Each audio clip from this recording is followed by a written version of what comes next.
16장 13절에서 20절입니다.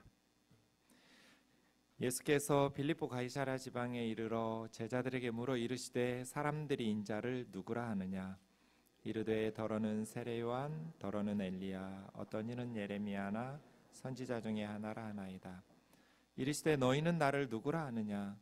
시몬 베드로가 대답하여 이르되 주는 그리스도시요 살아계신 하나님의 아들이시니이다. 예수께서 대답하여 이르시되 봐 요나 시몬아, 내가 복이 있도다. 이를 내게 알게 한 이는 혈육이 아니요 하늘에 계신 내 아버지시니라. 또 내가 너희에게 이르노니 너는 베드로라. 내가 이 반석 위에 내 교회를 세우리니 음부의 권세가 이기지 못하리라. 내가 천국 열쇠를 내게 주리니 내가 땅에서 무엇이든지 매면 하늘에서도 매일 것이요 내가 땅에서 무엇이든지 풀면 하늘에서도 풀리리라 하시고, 이에 제자들에게 경고하사 자기가 그리스도인 것을 아무에게도 이르지 말라 하시니라. 아멘. 마태복음 6번째 시간입니다. 성경학자들이 마태복음을 둘로 나눌 때 16장 13절에서 나눕니다. 그래서 오늘 본문이 마태복음의 분수령이라고 말할 수 있습니다. 1장에서 16장 12절까지 일부, 16장 13절부터 마지막 28장 20절까지 제2부, 이렇게 크게 나누면 마태복음은 오늘 본문에서 나뉘어집니다. 마태복음뿐 아니라 마가복음이나 누가복음도 이 가이사랴 빌립보 사건이 중요한 전환점을 이루면서 분수령을 이룹니다. 그 전까지 예수님은 병자들을 고치시고 귀신들을 쫓아내시면서 사람들을 회복시키시고 또 오병이어의 기적같이 많은 사람들을 배불리 먹이시고 이런 사역들을 하셨습니다. 그런데 이 가이사랴 빌립보를 기점으로 분수령을 이루면서 십자가가 시작됩니다. 오늘 본문이 끝나는 21절 말씀을 좀 보시면, 이때로부터 제자들에게 예수님께서 예루살렘에 올라가셔서 장로들과 또 제사장들과 서기관들에게 많은 고난을 받고 죽임당하고 제3일에 살아날 것을 비로소 가르치시기를 시작합니다. 그 분수령입니다. 우리 신앙생활에도 분수령이 있습니다. 처음에 예수님을 믿을 때는 많은 축복들을 원하고 또 그렇게 경험하면서 신앙생활을 시작합니다. 기도를 응답받고 어려움들이 회복되는. 그러나 신앙생활의 어느 시점에 가면 분수령을 넘어야 될 때가 있습니다. 십자가를 향해서 넘어가야 될 분수령의 순간들이 있습니다. 오늘 본문이 그런 면에 있어서 마태복음 그리고 또 복음서의 분수령을 이루는 중요한 본문이라고 하겠습니다. 13절에서 16절까지 먼저 다시 한번 읽겠습니다. 시작. 예수께서 빌립보 가이사랴 지방에 이르러 제자들에게 물어 이르시되 사람들이 인자를 누구라 하느냐. 이르되 더러는 세례 요한, 더러는 엘리야, 더러는 예레미야나 선지자 중에 하나라 하나이다. 이르시되 너희는 나를 누구라 하느냐. 시몬 베드로가 대답하여 이르되 주는 그리스도시요 살아계신 하나님의 아들이시니이다. 아멘. 여러분, 지금까지 사시면서 가장 중요한 시험이 어떤 시험이었습니까? 어떤 분은 대학 입학 시험, 또 직장을 취직하기 위한 취직 시험, 또 어떤 분은 중요한 자격증 시험, 여러 가지 문제들을 풀면서 실패하면 안 되는 중요한 시험들을 치르셨을 것 같습니다. 제 생각에 이 질문이 세상에서 제일 중요한 질문입니다. 제일 중요한 시험, 예수는 누구신가? 너희는 나를 누구라 하느냐? 왜 이 질문이 중요한 질문이냐면 이게 천국 입학 시험 문제예요. 그래서 세상에서 가장 중요한 질문, 예수는 누구신가? 여러분에게 예수 그리스도는 어떤 분입니까? 요한복음 17장 3절에 보면 영생은 곧 유일하신 참 하나님과 그가 보내신 자 예수 그리스도를 아는 것, 이렇게 말합니다. 하나님과 그가 보내신 예수 그리스도를 아는 것이 영생이다. 그래서 오늘 본문이 중요한 질문인데 13절에 보시면 이 질문을 던진 도시가 빌립보 가이사라 빌립보입니다. 왜 하필이면 예수님께서 가이사라 빌립보에서 제자들에게 너희는 나를 누구라고 하느냐고 물으셨을까? 다른 도시들도 많은데 말이에요. 가이사라라는 단어가 도시 앞에 붙었다는 것은 로마 황제 카이사르에게 바쳐진 도시라는 뜻이고, 로마 황제의 신전이 있는 도시라는 뜻입니다.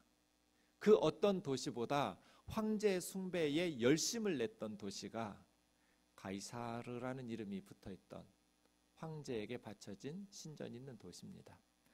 가이사라 빌립보가 어디냐면 지도로 보시면 저 북쪽 이스라엘 최북단, 보통 이스라엘을 말할 때 단에서 브엘세바까지, 우리 한반도를 백두에서 한라까지 이렇게 하듯이 가장 북쪽 도시를 단, 가장 남쪽을 브엘세바, 이렇게 가나안 땅을 부르는데요. 그 단이라는 도시 바로 옆에 가이사라 빌립보가 있습니다. 위쪽 화살표가 가이사라 빌립보입니다. 그 바로 위에 있는, 좀 제가 크게 보이기 쉽게 그린 산이 헐몬산입니다. 이스라엘은 헐몬산에서부터 시작되는 그런 강줄기가 요단강을 형성합니다. 가장 이스라엘에서 긴 강이 요단강입니다. 요단강은 갈릴리 호수를 중심으로 상부 요단강과 하부 요단강으로 나뉩니다. 그 가이사라 빌립보에서부터 시작되는 헐몬산에서 내려오는 물줄기가 훌레 호수를 지나면서 갈릴리 호수로 젖어드는데, 그 상부 요단강 위쪽에 있는 저 부분이 한 90km 정도 됩니다. 그리고 갈릴리 호수에서 사해 바다까지 이루어지는 하부 요단강이 한 320km 정도 됩니다. 얼추 서울에서 부산 가는 길입니다. 이 강 길이가 400km가 넘습니다.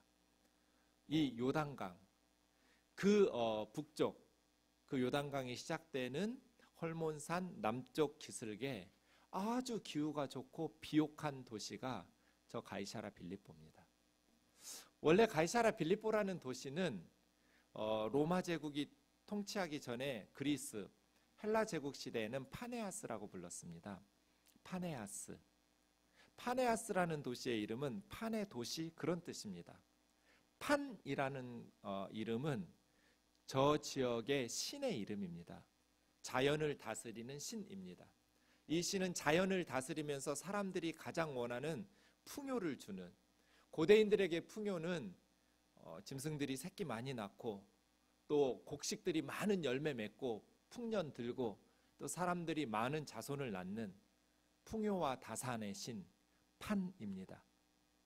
여러분 인터넷 사진 같은 거 보시면 판신을 상체는 사람의 모양이고 하체는 염소의 모양의 신으로 그렇게 동상을 만들고 그런 사진들을 볼 수 있을 것입니다. 아주 성적으로 문란한 신입니다. 많은 생식 열매들을 맺고 그렇게 결실을 하기를 원하기 때문에 그런 신을 섬긴 것이죠.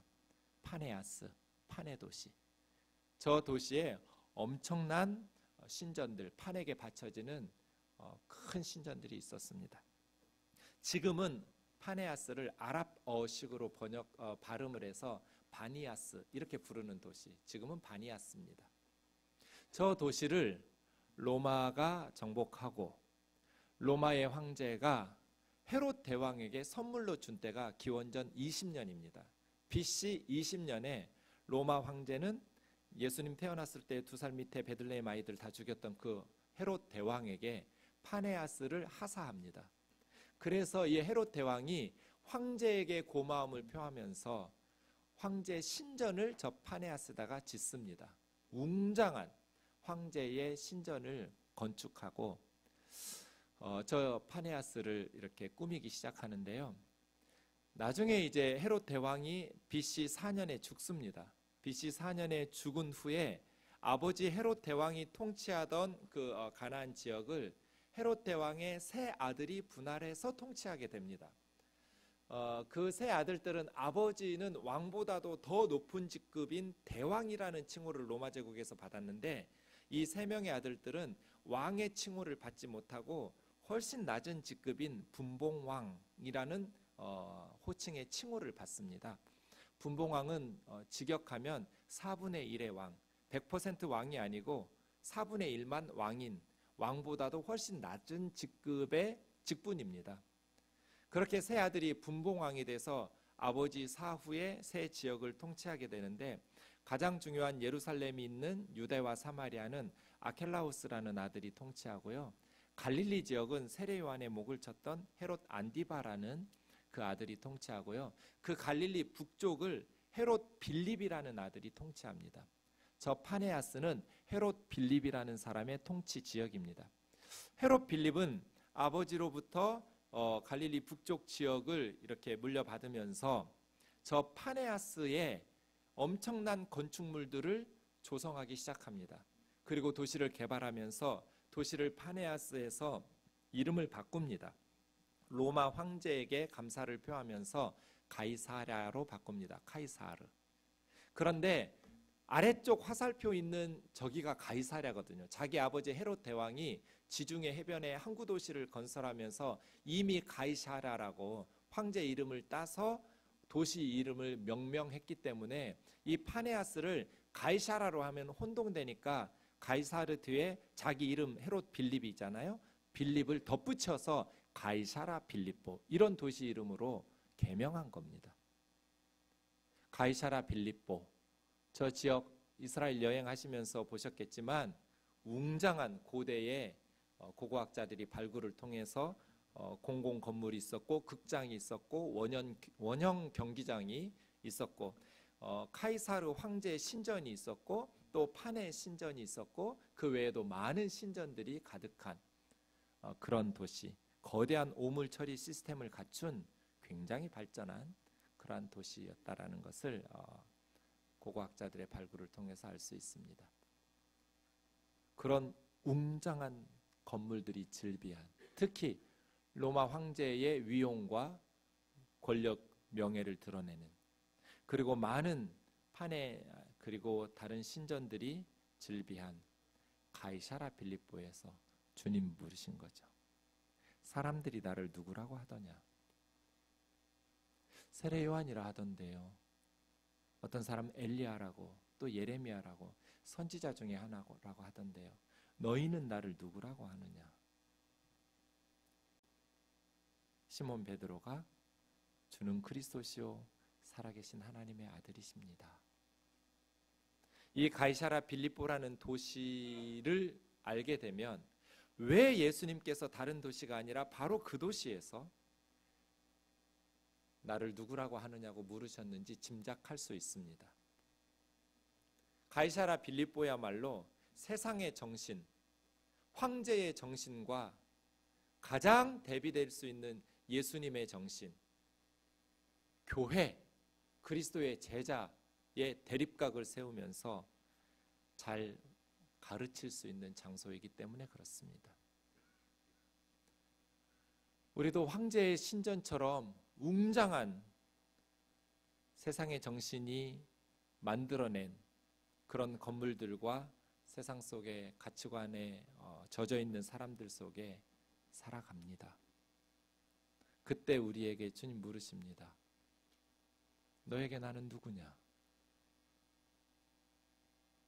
사람들의 대답 14절을 좀 보시죠. 세례 요한, 엘리야, 예레미야, 선지자 중에 하나. 어떻습니까? 저 사람들의 대답이 악의적입니까? 부정적이에요? 그렇지 않습니다. 호의적입니다. 이스라엘 사람들은 세례 요한을 400년 만에 나타난 하나님의 선지자, 아마 예수님 시대에 가장 존경받는 인물이 세례 요한이었을 겁니다. 엘리야 선지자, 예레미야 선지자, 또 선지자들을 이스라엘 사람들은 매우 존경하고 그렇게 소중히 귀하게 여겼습니다. 예수님을 사람들은 호의적으로, 그러나 너무나 부족한, 호의적인, 긍정적인, 하지만 너무나 부족한 사람들의 대답입니다. 저는 저 14절의 대답이 지금 현대인들의 대답하고 똑같은 것 같아요. 현대인들에게 예수님이 누구냐고 물어보세요. 당신은 예수님을 어떤 분으로 여기고 있느냐? 호의적인, 그러나 너무나 부족한 좋은 분이죠. 인류의 스승이고 성인이고, 그러나 너무나 부족한. 사람들의 대답은 2000년 전이나 2000년이 지난 지금이나 똑같습니다. 예수님에 대해서 호의적인, 그러나 너무나 부족한. 이 부분을 옥스퍼드 대학의 C.S. 루이스가 순전한 기독교라는 책에서 잘 짚었어요. 단순히 한 인간이 예수님께서 말한 것처럼 주장했다면 그는 위대한 인류의 도덕적 스승? 절대로 그런 소리 듣지 못할 것이다. 정신 이상자거나 지옥의 악마라고 말할 거다. 자기를 세상을 창조한 창조주 하나님이라고 하고, 온 세상 사람들의 구원자라고 말하고, 이 세상 사람들이 자기를 믿지 않으면 심판을 받을 거라고 말하는 정신 이상자나 지옥의 악마죠. 그래서 당신은 둘 중 하나를 선택해야 한다. 예수님의 말씀을 그대로 인정하고 사실로서 받아들여 하나님의 아들이라고 고백하든지, 아니면 예수는 미친놈이라고 하든지, 아니면 지옥의 악마라고 하든지, 둘 중 하나를 선택해야 한다. 악마로 생각하고 예수를 부인할 수도 있고, 그 발 앞에 엎드려 예수님을 나의 주 나의 하나님이라고 고백할 수도 있지만, 위대한 인류의 도덕적 스승이라고 봐주는 척하는 어리석음을 범하지는 마라. 예수를 나의 주 나의 하나님이라고 고백하지도 않으면서 호의적인 인류의 스승, 그런 어리석음을 범하지 마라. 예수는 그의 그런 선택의 여지를 남겨두지 않았다. 어떤 사람이 예수님이 주장했던 것처럼 자기 자신이 그런 존재라고 말하면 미친놈이라고 할 거예요. 정신 이상자라고 말할 거예요. 왜요?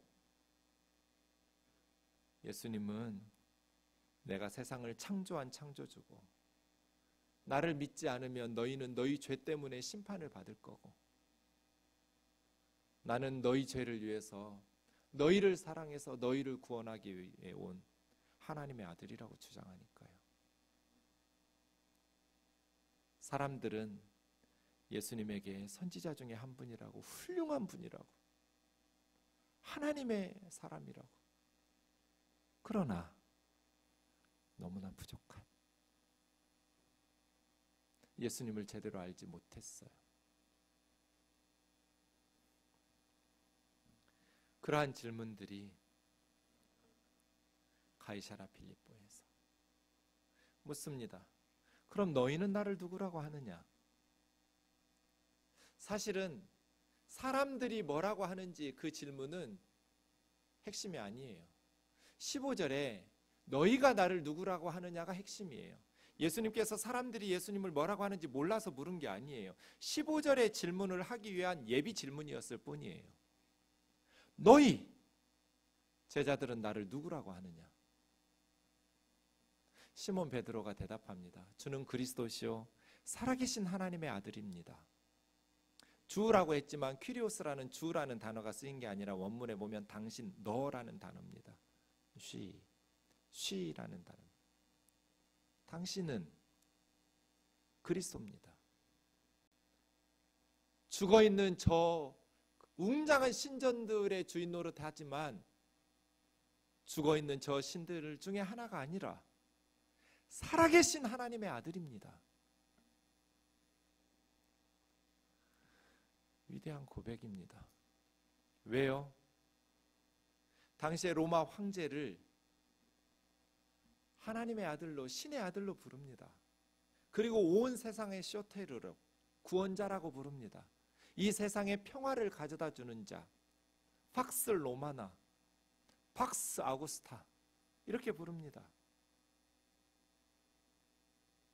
그런데 로마 황제가 아니라 너무나도 초라한, 그 황제 신전에 문지기로도 써주지 않을 것 같은 행색에 가난하고 비천한 예수님이 하나님의 아들이라고 아마 사람들이 이 대화를 들었으면 비웃었을 겁니다. 쟤들 웃긴다. 무슨 하나님의 아들이야. 무슨 하나님의 아들이 저 모양이야. 비웃었을 겁니다. 황제는 웅장한 자신의 신전을 거느리고 만백성의 숭배를 받고 있습니다. 그래서 온 세상의 구원자요, 이 세상의 평화를 가져다 주는 하나님의 아들이라고. 이 세상의 모든 사람들이 그렇게 따라갑니다. 다 신의 아들이에요. 통치자들이. 천왕, 천자, 신의 아들이란 뜻이잖아요. 우리나라도 똑같죠. 당군왕건, 당군신화 보세요. 고조선의 통치자인 당군은 누구 아들이에요? 옥황상제의 아들인 환웅의 아들이에요. 신이 땅에 내려와서 쑥하고 마늘 먹은, 그래서 곰이 여자가 된 웅녀하고 결혼해서 낳은 사람이 당군왕검이에요. 그러면 고조선의 통치자는 누구의 아들이에요? 옥황상제의 피예요. 신의 아들이에요. 그거 안 써먹은 나라가 어디 있어요, 고대에. 다 지배계급과 통치계급은 신의 아들이죠. 그렇게 해서 백성들을 억압하고 착취했죠. 내 말 들어, 안 들으면 죽여. 로마 황제도 똑같았어요. 신의 아들이에요. 그래서 온 세상의 구원자예요. 베드로는 저 말은 거짓말이고, 로마 황제가 아니라 아무리 웅장한 신전을 짓고 거기서 수많은 사람들의 숭배를 받고 있는다 할지라도 그 로마 황제는 하나님의 아들이 아니고, 예수님이 아무리 초라하고 가난하고 비천한 모습으로 우리 곁에 계신다 할지라도 당신이 그리스도요, 살아계신 하나님의 아들입니다. 베드로의 고백이 위대했습니다. 사람들은 보는 것에 의해서 영향을 받습니다. 너무나 초라하고 연약한 모습을 보면 이런 고백이 나오기가 어렵습니다.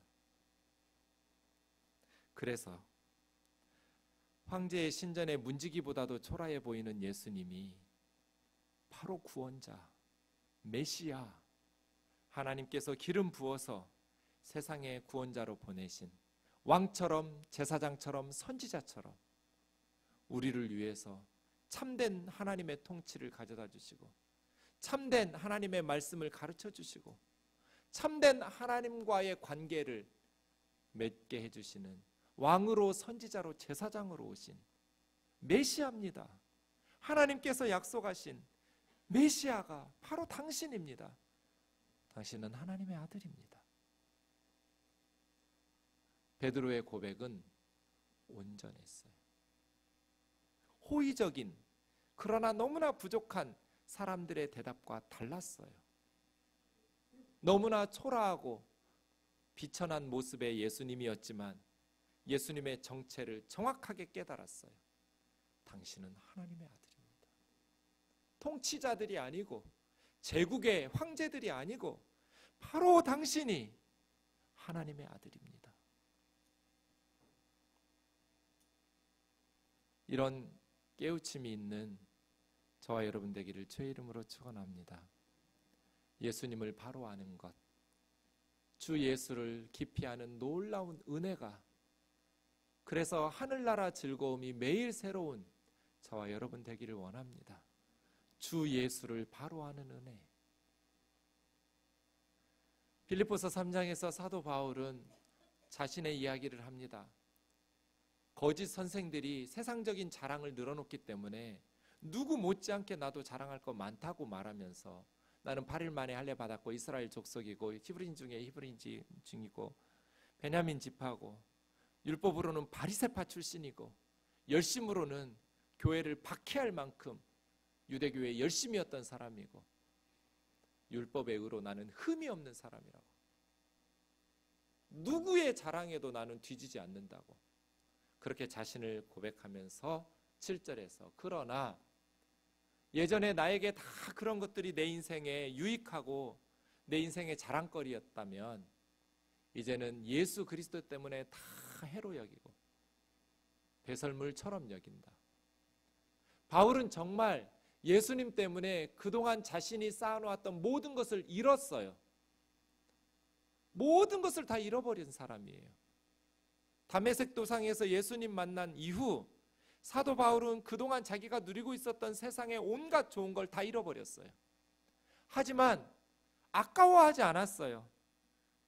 왜요? 자기가 가진 것이 시시했기 때문이 아니에요. 엄청난 사람이에요. 그러나 아까워하지 않고 배설물로 여겼어요. 여러분, 누가 배설물을 잃어버릴 때 아까워해요? 얼른 물 내리죠. 예수님 때문에 그동안 자기 인생에 유익하리라고 자랑거리로 삼았던 것들을 다 잃어버렸지만 바울은 아까워하지 않았어요. 왜 그랬어요? 그것들이 시시해서가 아니라 내 주 그리스도 예수를 아는 지식이 고상했기 때문이에요. 예수님을 아는 것이 가장 귀했기 때문이에요. 자기가 잃어버린 것이 시시한 것이 아니었어요. 그럼에도 불구하고 예수님 만난 이후에 모든 걸 다 잃어버렸어요. 하지만 내 주 그리스도 예수를 아는 지식이, 이 가장 고상한 지식이 자신에게 생겼기 때문에 나는 그리스도를 얻기 위해서 다른 모든 것을 배설물처럼 아깝지가 않다. 왜요? 나는 그리스도 안에서 발견되기를 원하기 때문에. 내가 가진 의는 율법을 지켜서 난 의가 아니라 예수 그리스도를 믿는 믿음에서 나온 의라고. 예수 그리스도를 아는 것, 이것이 가장 복된 일입니다. 왜 예수 그리스도를 아는 지식이 가장 고상하고 가장 복된 사람입니까? 고린도전서 15장 1절에 4절에 보면 이 그리스도를, 이 복음을 헛되이 믿지 않고 굳게 지키면, 믿으면 그로 말미암아 구원을 얻을 수 있기 때문이에요. 그리스도는 어떤 그리스도를 바울이 믿은 거예요? 3절 4절, 우리 죄를 위해서 십자가에 죽으시고 사흘 만에 다시 부활하셨기 때문이에요.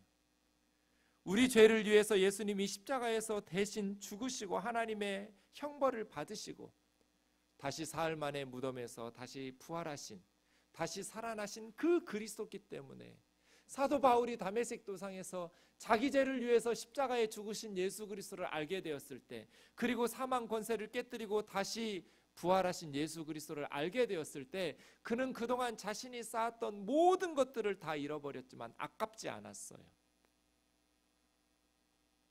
배설물로 여기면서 예수 그리스도를 알게 된 것, 예수 그리스도를 얻게 되고 그 안에서 발견된 것을 기뻐했어요. 그리스도를 아는 것, 그것이 우리 생에 가장 복된 일인 줄로 믿습니다. 그래서 17절 주님은 베드로에게 요나의 아들 바 요나 시몬아, 너 복 있다. 왜 복 있습니까? 예수님이 어떤 분인지 바르게 아는 것은 인간의 인식 능력이 아닙니다. 하나님의 은혜입니다. 이것을 너에게 알게 하신 분은 혈육, 사람이 아니고 하늘에 계신 내 아버지이기 때문에. 그런데 하늘에 계신 우리 하나님은 모든 사람들이 진리를 알기를 원하시고 모든 사람이 구원받기를 원하신다고 말씀하셨습니다. 하나님은 세상 모든 사람들이 예수 그리스도를 바르게 알고 예수 그리스도의 이름을 힘입어서 천국 오기를 간절히 원하고 계십니다. 사람들이 거부하니까, 무관심하니까 깨닫지 못할 뿐이죠. 이 베드로의 신앙 고백 위에 주는 그리스도시요 살아계신 하나님의 아들입니다라고 고백하는 베드로의 그 신앙 고백 위에 주님은 나의 교회를 세우겠다고 말씀하십니다. 내 교회입니다. 예수님 교회. 예수님의 교회는 어디 위에 세워집니까? 주는 그리스도시요 살아계신 하나님의 아들이라는 신앙 고백 위에 세워집니다. 교회란 예수님의 정체성을 파악한 사람들의 모임입니다. 갈릴리에 비천한 예수 그리스도께서 바로 하나님의 아들이라는 것을 깨달은 사람들의 모임, 그렇게 고백하고 예수님께 감사하고 찬양하면서 예배하는 공동체, 교회입니다. 그런데 이 교회를 음부의 권세가 이길 수 없습니다. 음부의 권세라고 말한 저 단어를 직역하면 하데스의 문들입니다. 하데스는 지옥, 스월입니다. 죽음의 문들이 가둬둘 수가 없어요. 교회 성도들을. 예수 그리스도가 어떤 분인지 깨닫게 되면, 예수님이 나의 주 나의 하나님이라는 것을 깨닫게 되면 지옥의 문이 박살이 나요. 지옥의 권세는, 사망의 권세는 교회를 이길 수가 없어요. 그래서 그리스도인들이 지옥의 문을 쳐부수고 그 죽음의 지배 아래 있는 영혼들을 건져내는 거예요. 우리 생동교회가 음부의 문들을 쳐부수고 그 가운데에서 죽음의 그늘 아래 있는 영혼들을 천국을 향해서, 생명을 향해서 살려낼 수 있는 복음을 전하는 그러한 공동체 되기를 원합니다. 음부의 권세는 교회를 이길 수 없어요. 죄와 사망의 권세는, 사탄의 역사는 예수 그리스도가 하나님의 아들이라는 것을 깨달은 하나님의 백성들을 이길 수가 없어요. 19절에 주님은 베드로에게 천국의 열쇠를 주십니다. 열쇠는 그 집을 관리하죠. 열고 잠그고 해요. 네가 땅에서 잠그면 하늘에서도 잠길 거다. 네가 땅에서 열면 하늘에서도 열 거다. 천국의 열쇠가 베드로에게 주어지는데, 사실 이것은 베드로에게가 아니라 베드로는 자기 혼자만 고백한 게 아니거든요.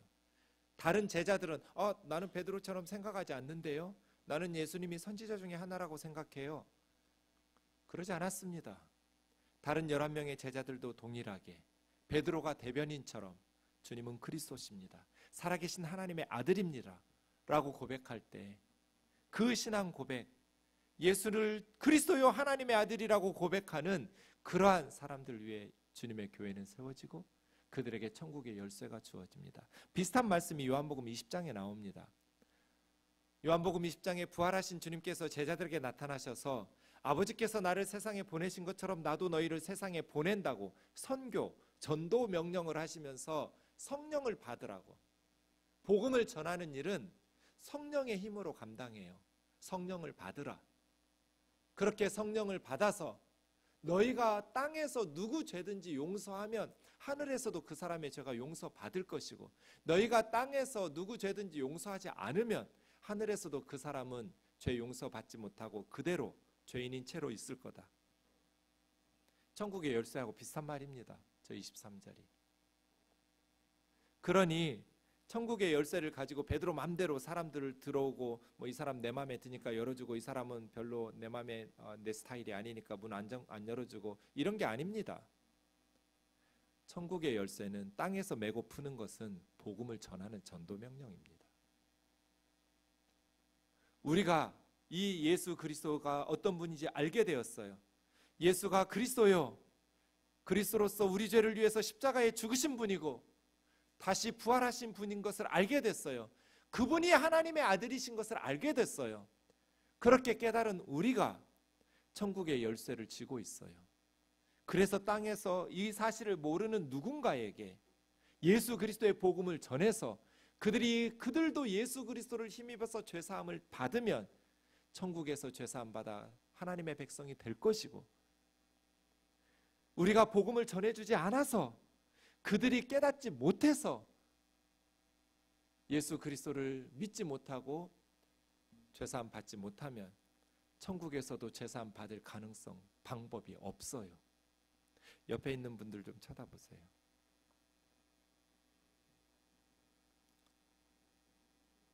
이 사람들하고 너무 오랜 시간 보내지 마세요. 시간 아까워요. 예수 믿지 않는 사람들을 만나세요. 교회 다니지 않는 사람들, 복음을 들어야 될 사람들.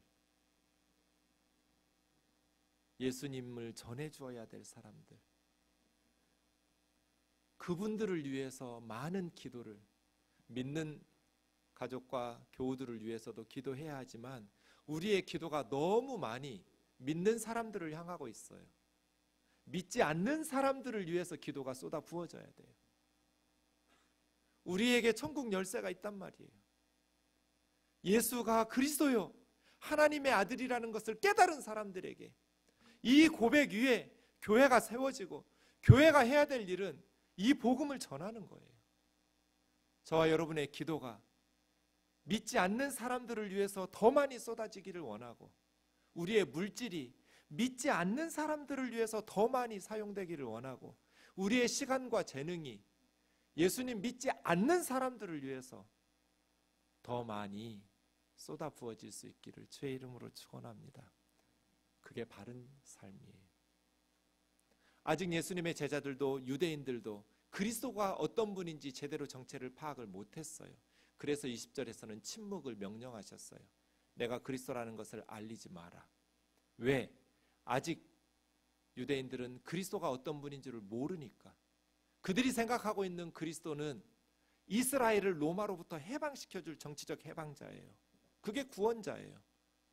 그들이 기대하고 있는 그리스도는 경제적인 풍요나 사회적 평화나 로마 황제가 할 수 있는 그런 일들을 하는 그리스도를 기다리고 있기 때문에 아직 제자들도, 그래서 21절 이후에서 보면 사도 베드로에게 사탄아 물러가라고 꾸짖으면서, 왜요? 그리스도라고 고백은 하지만 그가 생각하고 있었던 그리스도가 선지자들이 말씀하시고 하나님께서 말씀하신 십자가에 우리 죄를 대신해서 죽는 그리스도인 줄을 못 깨달았으니까 제자들도 아직 깨달음이 없었거든요. 그래서 십자가 사건과 부활 사건과 오순절 성령 강림 사건을 경험해야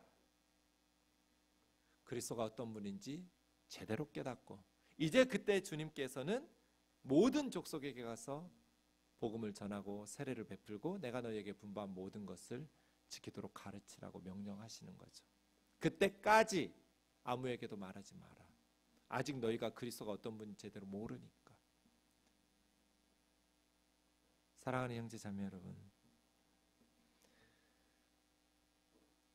우리 생동교회가 황제의 정신을 따르는 교회인가, 아니면 예수 그리스도의 정신을 따르는 교회인가? 우리는 세상에서 황제의 정신이 지배하고 있는 세상에서 살아갑니다.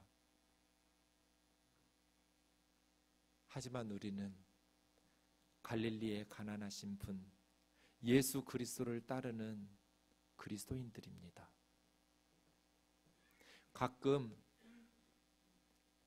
고급 호텔 레스토랑 같은 데서 약속이 있어서 갈 때가 있습니다.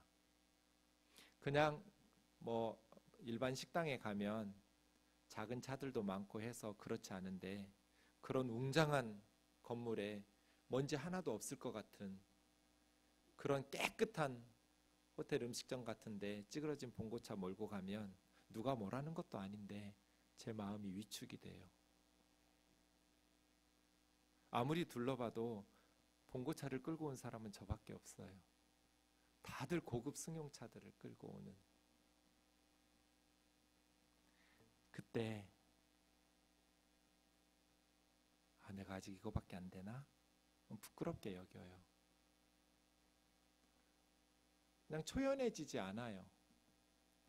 예전보다는 많이 나아졌지만 아직도 가끔 누가 뭐라 하지도 않은데 부끄럽게 여겨지기도 해요.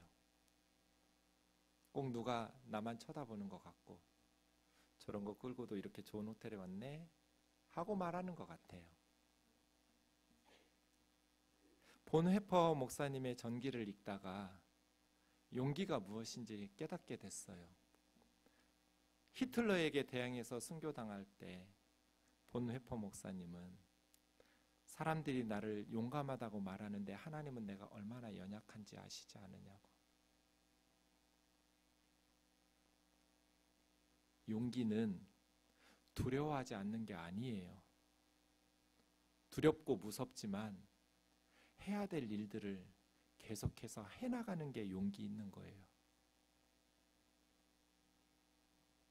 두려움을 느끼지 못하는 사람이 용감한 사람이 아니라 두렵지만 내가 해야 될 일을 포기하지 않고 계속 할 수 있는 사람, 그것을 계속 해나가는 사람이 용감한 사람이에요.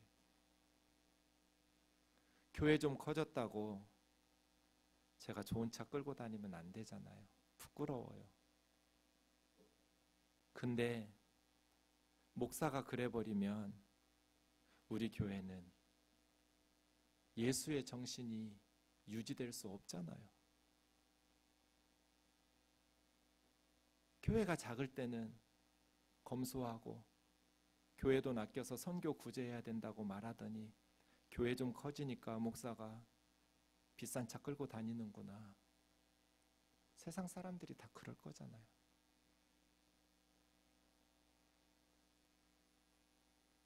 왜 예수님께서 세상에 가장 귀한 것을 다 누리실 수 있는 하나님의 아들인데 그렇게 가난하게 사셨을까요? 로마 황제만 못해서인가요? 황제가 누리는 그 엄청난 것을 누릴 자격이, 능력이 주님에게는 없나요? 차고 넘칩니다. 그러나 내 교회는 황제의 정신이 지배하는 곳이 아니다. 갈릴리에 비천한 자 나를 따르라. 그래서 오늘 본문 뒤에 바로 이어지는 본문은 누구든지 나를 따르려면 자기를 부인하고 자기 십자가를 지고 나를 따라야 된다. 십자가 지라는 말은 죽으란 뜻입니다. 처형당하는 죄수가 자기 십자가 지고 처형 장소로 올라갑니다. 오늘날 예수 믿고 복 받으려는 사람들은 많은데 예수님을 따르려는 사람은 별로 없습니다. 그래서 세상 사람들이 교회도 똑같다고 말합니다. 교회도 헌금 많이 해야 대접받고, 교회도 세상에서 반듯하게 좋은 대학 나오고 좋은 직장 가지고 있어야 인정받는다고 말합니다. 이게 교회입니까? 이름만 교회지 그것은 황제의 신전입니다. 황제의 정신이 다스리는 곳은 황제의 신전이지 예수님의 교회가 아닙니다. 우리 교회가 예수님의 교회라면 헌금 많이 하는 사람들은 존중하고 가난한 사람들에게 함부로 말하지 않을 겁니다. 많이 배운 사람들을 말조심하고 못 배운 사람들에게는 함부로 대하지 않을 겁니다. 사회적 지위가 높은 사람들에게는 공손하게 대하고 그렇지 않은 사람들에게는 함부로 무시하지 않을 겁니다. 여기가 예수의 공동체라면 그렇습니다. 왜요? 예수님은 지난주 우리 박세윤 목사님 통해서 말씀 주신 것처럼 한 사람, 미친 사람입니다. 군대 귀신 들린 사람이에요. 차라리 태어나지 않았으면 좋을 사람, 그 한 사람을 위해서 거라사로 건너가신 분입니다. 거라사 가는 동안에 미친 바람, 광풍이 불어서 물이 배에 가득했습니다. 제자들과 주님은 목숨 걸고 거라사 건너간 겁니다. 거기서 딱 한 가지 일하고 쫓겨났습니다. 돼지 2,000마리 때문에. 한 사람 살리겠다고 목숨 걸고 건너가시는 분. 그 한 사람은 세상에서 멸시받고 무시당하는 사람. 그게 교회입니다. 세상에서 무시당하는 한 사람도 너무나 소중해서 자신들의 목숨을 걸고 건너가서 도우려는 사람들. 그런데 황제의 정신에 지배당한 교회들을, 우리들의 모습은 너무 부끄럽지 않습니까? 많은 돈을 들여서 우리 자신을 위해서 웅장한 건물을 지어놓고 거룩거룩하면 거기가 교회입니까? 사람들은 굶어서 죽어가고 있는데, 선교사님들이 복음을 좀 전하고 싶은데 돈이 없어가지고 선교의 길들이 자꾸 막히고 있는데,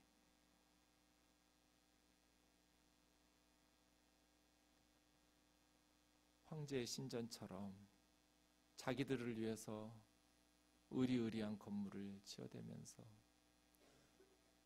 많은 성도들을 힘겹게 하고 그렇게 많은 물질과 세상의 좋은 것들을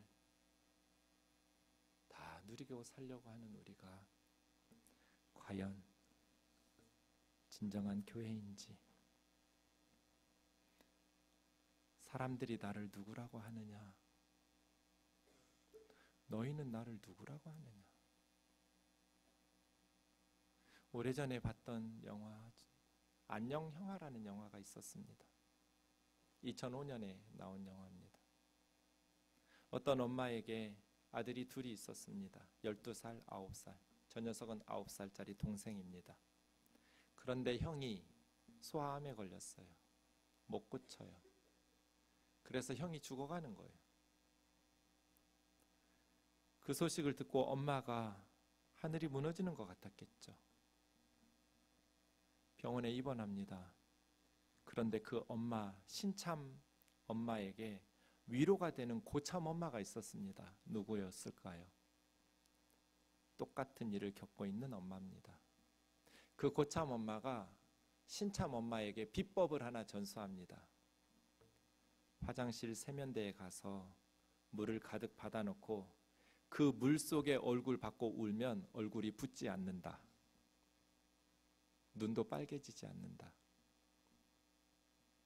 이 신참 엄마는 그 고참 엄마에게서 많은 위로를 받습니다. 우리는 예수님에게서 어떤 위로를 받습니까? 웅장한 신전을 지어놓고 누구도 범접할 수 없는 부귀영화를 누리는 주님에게서 위로를 받습니까? 우리가 만나는 예수님은 그런 위대한 신입니까? 아닙니다. 그 신전의 문지기에도 써주지 않을 것 같은 초라한 모습. 그러나 한 영혼을 위해서 목숨 걸고 바다를 건너가고 밤새도록 기도하고 백성들의 굶주림 때문에 통곡하면서 울고 목자 없는 양 같은 백성들 때문에 몸부림치시면서 불쌍히 여기고 심장이 멎을 것 같다고 말씀하시고 그 죄인들을 위해서 벌거벗고 십자가에 하나님의 심판을 대신 받아주시는 그런 예수 그리스도 아닙니까? 여러분은 어떤 예수를 믿고 있습니까? 로마의 황제입니까? 아니면 예수 그리스도입니까?